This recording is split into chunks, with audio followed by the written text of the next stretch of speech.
जैसा कि आपको मालूम होगा, दुनिया की ऑलमोस्ट सभी कंट्रीज ने अपनी इंटरनेशनल फ्लाइट को रोक रखा है और इसी के साथ साथ डोमेस्टिक फ्लाइट्स को भी रोक रखा है। खास करके पैसेंजर फ्लाइट की अगर बात की जाए, जहां पर यूएस के अंदर तो लॉकडाउन का विरोध किया जा रहा है, एंटी लॉकडाउन कैंपेन चल रहा है। यहां तक कि लोग गन लेके बाहर आ गए कि भैया इसको बंद करो, कोरोना फैलता है तो फैल जाए, लेकिन हमारी ये जो फ्रीडम है इसको इस तरीके से रोका नहीं जा सकता। पता नहीं किस तरीके के लोग हैं। लेकिन अर्जेंटीना जैसी कंट्री, जहां पर मुश्किल से 4000 केस होंगे कोरोना वायरस के, उन्होंने अपनी डोमेस्टिक और इंटरनेशनल फ्लाइट कंप्लीटली बैन कर दिया 1 सितंबर 2020 तक के लिए। उससे पहले कोई भी फ्लाइट वहां पर नहीं उड़ेगी एक्सेप्ट वो वाली फ्लाइटें जिनमें जो भी एसेंशियल सप्लाई इधर से उधर भेजनी होगी सिर्फ वही उड़ेंगी। बाकी कंप्लीटली उन्होंने बैन कर दी 1 सितंबर तक के लिए। अब देखो, अर्जेंटीना का साइज भी कोई इतना ज्यादा बड़ा नहीं है, लेकिन फिर भी इन्होंने ये कड़ा फैसला ले लिया अपने लोगों को बचाने के लिए। लेकिन दूसरी कंट्री के लोग कैसे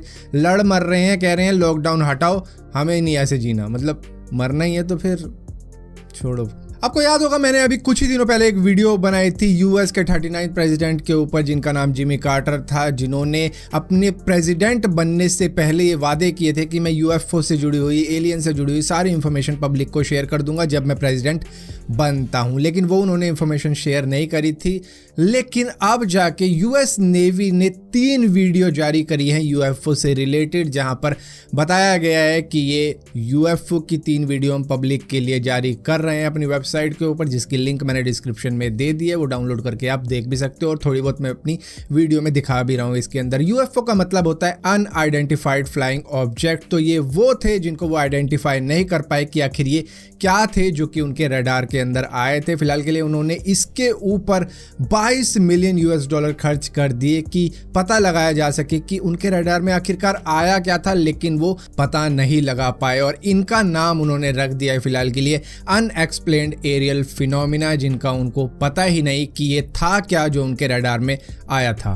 फिलहाल के लिए इस वीडियो के अंदर तो इन वीडियो के ऊपर बात नहीं करेंगे जो कि उन्होंने जारी की है। इसके ऊपर एक अलग से वीडियो बनाएंगे और जानने की कोशिश करेंगे क्या ये एलियन की शिप थी या फिर कुछ और था। नासा के हबल स्पेस टेलीस्कोप की बात की जाए तो उसको अब तक करीबन 30 साल से भी ज्यादा हो चुके हैं स्पेस में ऑर्बिट करते हुए, जहां पर इसकी कई सारी सर्विसेज की गई है ताकि ये अब तक चलता रहे। और लास्ट सर्विस इसकी करीबन 2009 में की गई थी, जिसकी वजह से हमें कई सारी अमेजिंग इमेजेस देखने को मिली है इस पूरे यूनिवर्स की, जहां पर इसने एक नई इमेज कैप्चर की है और नासा को सेंड की है, जो कि एक ऐसे स्टार की है जो अभी अभी बॉर्न हुआ है, जिसका नाम रखा गया है NGC 2020 और इसी के साथ साथ इसका निकनेम रखा गया है कॉस्मिक रीफ, जो कि ब्लू कलर का है, जो कि इस इमेज में आपको देखने को मिल रहा है। अगर नहीं दिख पा रहे तो मैं आपको जूम करके दिखा देता हूं। ये वाला वो पार्ट है जिसको नया स्टार बताया जा रहा है, जो कि अभी बॉर्न हो चुका है, यानी कि पैदा हो चुका है, जो कि धरती से करीबन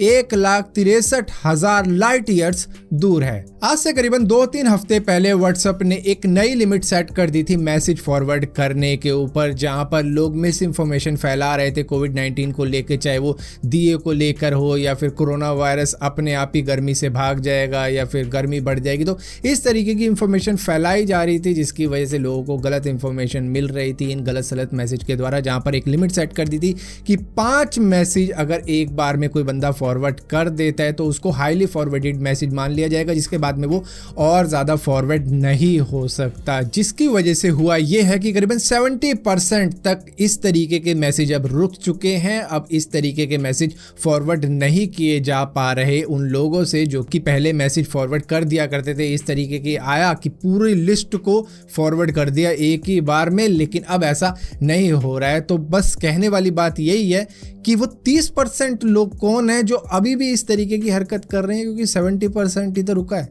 30% तो अब भी लगे हुए हैं। जैसा कि आपको मालूम होगा कि ऑक्सफोर्ड यूनिवर्सिटी के रिसर्चर्स ने एक वैक्सीन तैयार कर लिया है कोरोना वायरस को लेकर, जिसके ह्यूमन ट्रायल शुरू हो चुका है, जिसके ऊपर Indian counselling for medical research का भी पूरा सपोर्ट है और इसको बैक कर रही है, जहां पर ये इंडिया के अंदर सितंबर तक आ सकती है अगर ट्रायल सक्सेसफुल रहते हैं, जहां पर ये 1,000 रुपये की कॉस्ट करेगी इंडिया को। तो यहाँ पर इसको वो क्लोजली मॉनिटर कर रहे हैं कि ये रिजल्ट सही आने चाहिए जो भी ह्यूमन ट्रायल के आने वाले हैं और इसी के साथ साथ इस वैक्सीनेशन का नाम कुछ इस तरीके का। और यहाँ पर इसको बनाने में अगर किसी का सबसे ज़्यादा हाथ है तो वो है सारा कैथरीन गिलबर्ट, जिन्होंने इसको बनाने के लिए बहुत ज़्यादा मेहनत की अपनी टीम के साथ में। और इन्होंने इससे पहले भी कई सारी वैक्सीनेशन बनाई है इसी तरीके के फ्लू को लेके, चाहे इन्फ्लुएंजा की बात की जाए या फिर एक दो और फ्लू हैं जिनके ऊपर इन्होंने पहले भी काम कर रखा है। और यहाँ पर इन्होंने ये काम अभी से स्टार्ट नहीं किया जो कि कोरोना वायरस की वैक्सीन बनाने का था, बल्कि तभी स्टार्ट कर दिया था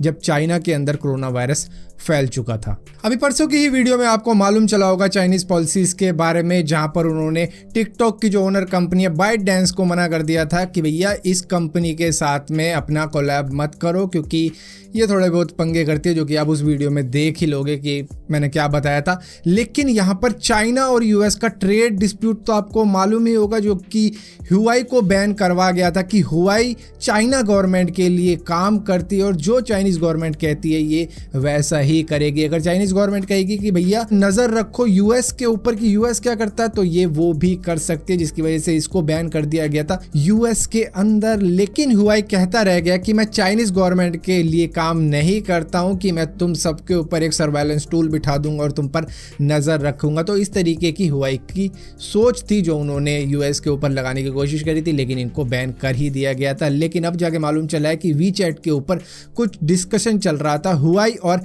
ईरान के बीच की कुछ डील का, कुछ टेक्नोलॉजी शेयर करने की डील रही होगी, जहां पर ली होंग युआन को अरेस्ट कर लिया गया है कि तुमने चाइनीज पॉलिसीज को फॉलो नहीं किया और उनके साथ में डील कर रहे हो, चलो जेल के अंदर। तो इससे मालूम चल जाता है कि कौन सी कंपनी किसके लिए काम करती है, क्योंकि Chinese policies in the end सामने आ जाती है कि हमने ये कह रखा है तुम वो कर रहे हो, जिसकी वजह से उनको अरेस्ट कर लिया गया। सो फिलहाल के लिए इस वीडियो के अंदर इतनी ही अपडेट्स थी। अगर ये वीडियो आपको समझ में आती हो, पसंद आती हो, तो इस वीडियो को लाइक जरूर करना, शेयर जरूर करना और इसी तरीके की और भी वीडियो देखने के लिए इस चैनल को सब्सक्राइब जरूर करना। और सब्सक्राइब किया है तो बेल का आइकॉन जरूर दबाना, वरना आपको मालूम नहीं चलेगा मैंने कोई वीडियो डाली भी है।